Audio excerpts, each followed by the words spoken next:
Көңүл o'rdek. O'rdek bir kuni tong saharda o'rnidan turib, yuz ko'zini yuyibdi. Andin qunaq, purchaq va suv bilan nashta qilibdi. Nashta qilib bo'lgandan keyin uy tozalashga boshlabdi. U o'yla aramlarni paks tozalab bo'lib, kerakli narsalarni setib olish uchun so'mkasini ko'tarib bozorga minibdi. U har kuni bozorda yaqin qo'shnisi va sodiq do'sti G'az xonim bilan uchrashib qoladi ekan. Bu kuni o'rdak do'sti G'az xonim bilan uchrasha olmabdi. U ko'nglida: "Do'stim G'azga nima ish bo'lgandi? Uni berib yo'qlab kelmasam, xotirjam bo'la olmoqdakman", deb o'ylabdi. U do'sti G'azning uyiga berib, uni karvatida og'riq yotgan holda ko'ribdi. U darhol doktor chaqirib kelib, uning kesilini ko'rsatibdi. Uningga dorilarni vaqti-vaqtida ishkizib, holdan yaxshi xabar olibdi. Do'sti G'az Allohning shifolik berishi bilan oxiri saqayibdi. Aradan bir necha kun o'tgandan keyin G'az uyining derazasidan ilgar tulkining do'sti o'rdakning uyi atrofida aylanib yurganligini ko'rib qopti. G'az o'rdakning uyiga chandirmay kiribdi va uningga ko'rgan ahvoldan xabar berib, tulkidan ehtiyot qilishni aytibdi.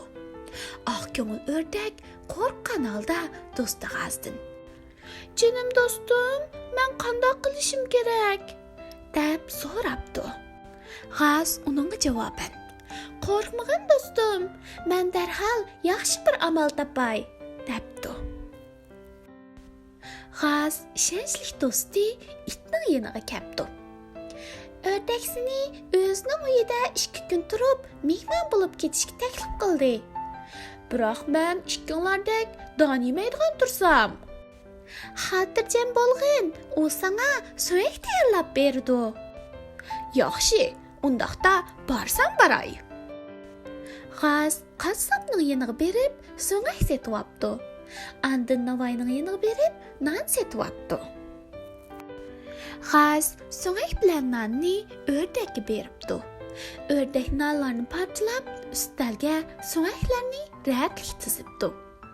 Andin it uchun maxsus bir hujra tayyorlab, ustal ustiga tayyorlangan yemeklarni qo'yibdi.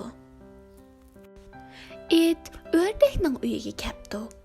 O'rdak uni qizg'in qarshi oldi va maxsus uning uchun tayyorlangan hujraga boshlabdi.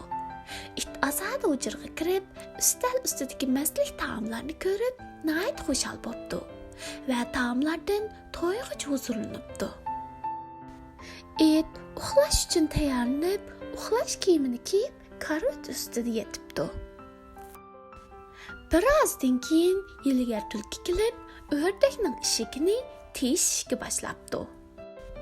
It taraqchigan ovozni anglab, cho'chib, darhol o'rnidan turibdi va eshik tarafga yugurib berib, eshikni ochibdi. Tulki itni uxlash kiyimi bilan ko'rib, uni o'rdak bilan birga turdi ekanda, deb o'ylabdi. Tulki orqasiga o'rilganicha yugurib qochib ketibdi va shuningdan e'tiboran o'rdakning uyiga ikkinchi kelmabdi.